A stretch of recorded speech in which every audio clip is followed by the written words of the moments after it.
Let's look at the economics of this now. To discuss, we're joined by a lecturer at the School of Economics and Finance at the University of Johannesburg, Dr Lumkile Mondi. Lumkile, thank you for being with us as always. Firstly, what do you think about the policy? Quotas are obviously used in some parts of the world. Militaries use them. They only want citizens. But there's also an idea that if you let people into your country, they should be treated. They shouldn't be treated differently. They should be able to participate equally in the economy. Some have even argued that government is tacitly supporting xenophobic sentiments, being populist, blaming foreigners for our lack of growth, our lack of ability to create growth. Good evening. I'm still at Wits. I haven't joined UJ yet. All right, sorry about that. Thank you for the correction.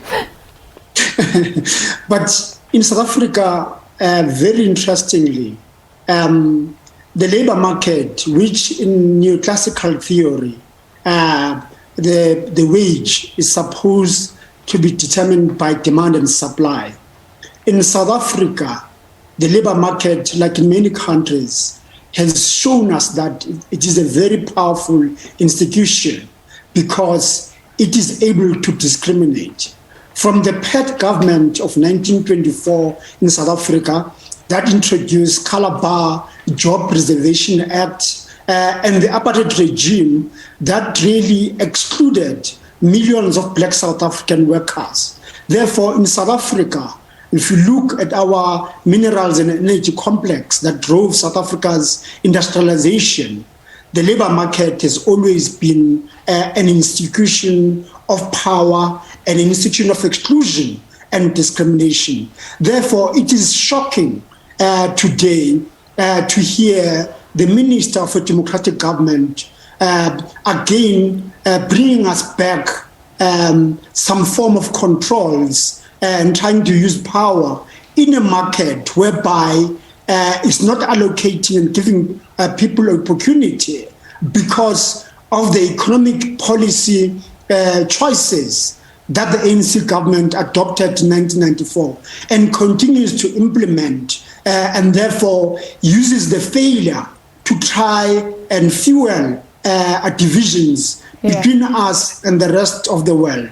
So it's really a sad day that a politician can stand up and really introduce this policy. Okay, so you're against it, but then can you respond? Can you respond to the argument that is being put out there that it can boost the economy if you get more South Africans in jobs? The reality, all of us know what needs to be done in South Africa. Our attempts on Vulindlela and the restructuring of the energy sector and other areas are all aimed at trying to loosen the grip of the state in the economy. So if we do that, if we embark on these policies, we'll be able to really lessen the cost of doing business and therefore allow entrepreneurs to enter various spaces and create those jobs that are required. In South Africa, whether it is the growth, employment distribution, and all the policies that our government is talking to, those policies only address children that have got access to better school and better education.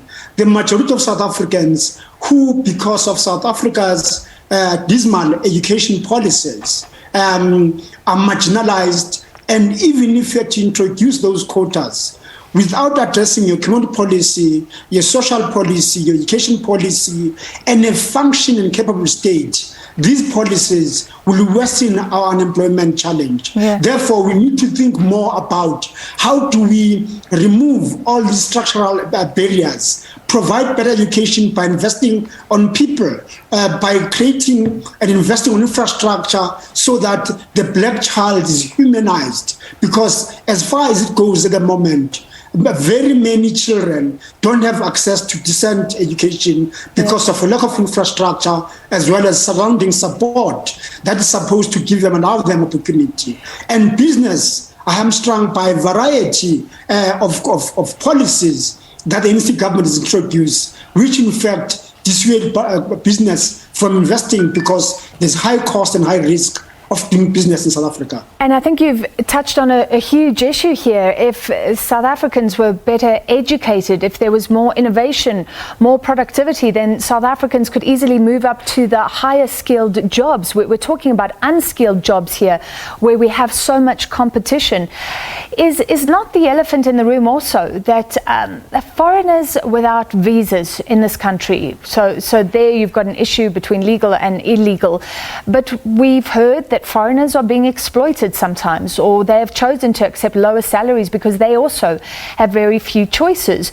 And a lot of businesses are, they're bypassing some of our labor laws, restaurants only giving tips when we have a minimum wage.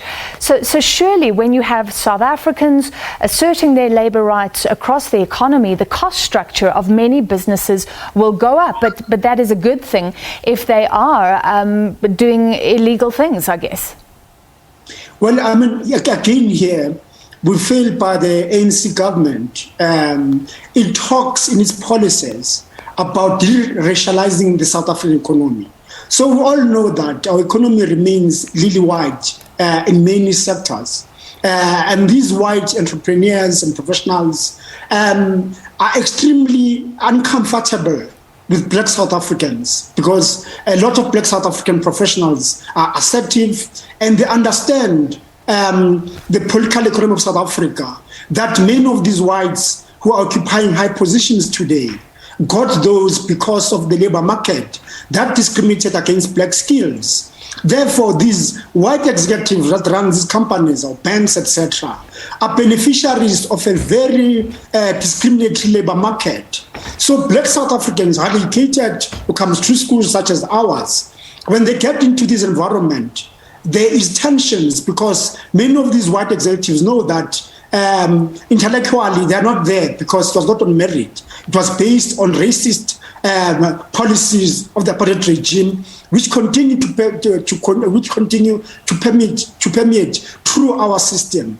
Therefore, in that regard, many white executives are very comfortable of employing non-South Africans because they know that they are very comfortable. They can tell them what to do and use power to abuse them, either a low wage, but more important also, knowing that they will never complain because they are outsiders. Therefore, they will always threaten them when they demand their rights. So here we're being let down by a Minister Motsoaledi who's trying to recover some of the lost gains around how people access South Africa. We're being let down by a number of employees at the lower level at Home Affairs who are involved in corruption, giving away documentation to many Europeans and rest of Africa, people coming in. Yeah, which is just adding, Doctor, we have to leave it there. It's just adding to the resentment, but you're saying quotas is definitely not the answer. And I hope that we can chat again in future and talk about what this might do to how South Africa is perceived on the African continent, because we always talk about that huge untapped market for our own businesses. Thank you very much, Dr. Lumkile Mondi from Wits University.